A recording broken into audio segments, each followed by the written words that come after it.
body to shout this down. But the rise of the individual horoscope is essentially a capitalist phenomenon where you then create a product that can be dealt. Because if you're only casting horoscopes for the court, pretty soon there aren't too many horoscopes needing to be cast. The way you do it with the time wave, if you want to get your individual wave, is the way I think of the big wave that we looked at yesterday is that it is in a sense the average of all the little waves. That we each are a little wave, and when you average them all together you get the big wave.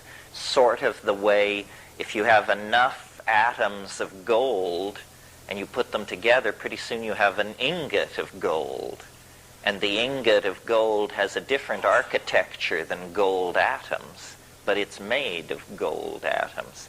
Anyway, the way you do that for an individual is you take your birth date and you add 67 years, 104.25 days. That's one cycle.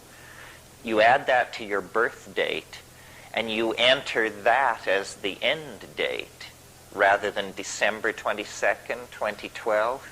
You add that, you use that as the end date, and then you look back at your life. Now, what this implies is that at age 67 years, 104.25 days, you have an excellent opportunity to die. If you miss this opportunity, there won't be such a good opportunity as that for 67 more years. So you sort of have to, I don't know. I don't take this stuff seriously, and neither should you. Yes.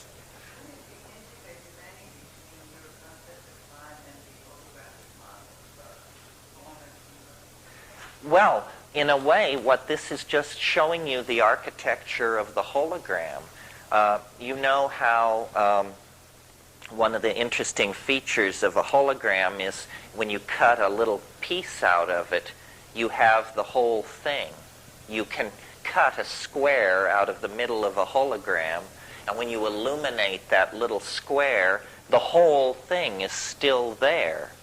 This is the magic of the hologram, that all of the information is distributed through each point on the hologram. And you can take that little square and cut a little square out of it and illuminate it, and the whole hologram will be there. Now, what you're losing in this is resolution. The detail gets dimmer and dimmer, but the major outlines remain. This is a quality of fractals. You see, information in a hologram is distributed according to what mathematicians call a Fourier transform. And when you analyze Fourier transforms, they turn out to be a kind of fractal. So these resonances that I was showing you yesterday, where we see how the Third Reich relates to ancient Egypt and stuff like that, well, that's a one-day course in the time wave version of how these resonances work. Really, there are dozens of major resonances and thousands of minor resonances that go in to making up a given moment.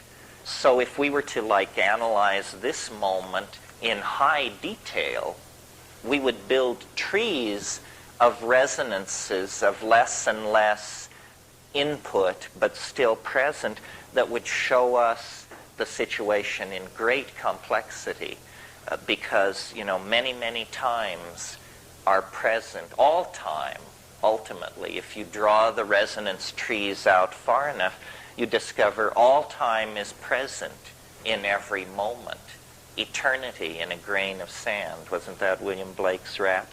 That's the bottom line of all of these theories, is that the whole history of the universe is contained, recapitulated, and somehow present in every moment, or every year, or every millennium, or every million years. It's a series of hologramized, refractive, fractalized self-referentiality is what it is.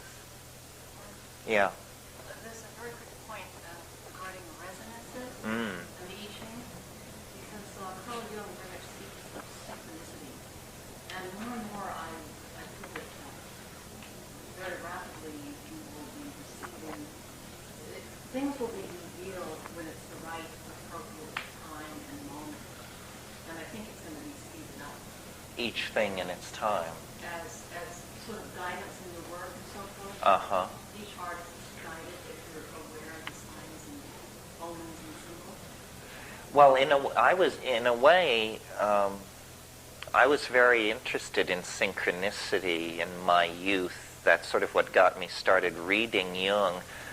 But the more time I spent reading philosophy, and especially philosophy of science relative to time, I came to realize that synchronicity, as presented by Jung, is not an explanation of anything. It's the name of a phenomenon, but it is no explanation. In fact, it tells you there is no explanation. The explanation is there is no explanation. It's simply synchronicity. P.W. Bridgman, in a book called The Theory of Natural Law, made a statement which has always guided me in this kind of model building. He said, a coincidence is what you have left over when you apply a bad theory. You see how that works? The only thing in the material of the I Ching, it says that when you consult the oracle, you truly are asking the question of the universe, of which it shall respond in echo.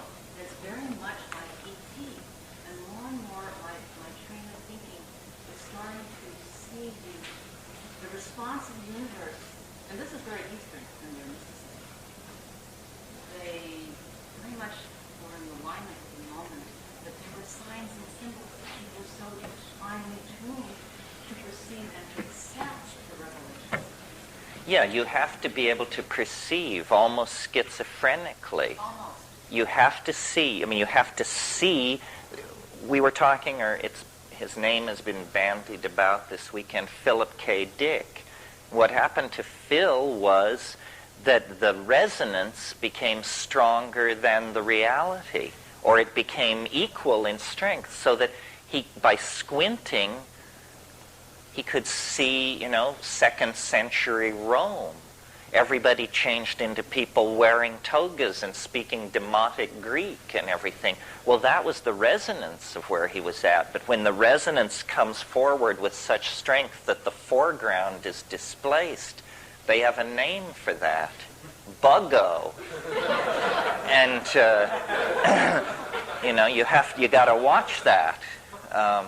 On the other hand, if you can control it, it's a source of great richness and inner amusement, just to see, somebody comes scrambling up who needs their book signed, and you notice that, who you've got in front of you is Charlie Chaplin or Adolf Hitler or everyone has these people inside them, and they come and go on the surface. I mean, you aren't who you think you are.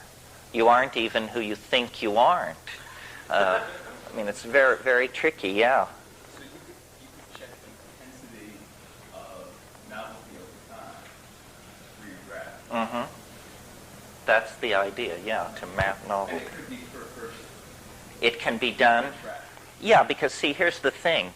If there were only one wave, then it would be my difficult task to explain to you why we aren't all always doing the same things at the same time. How can, for instance, imagine a situation where on the day people land on the moon, you lose your job.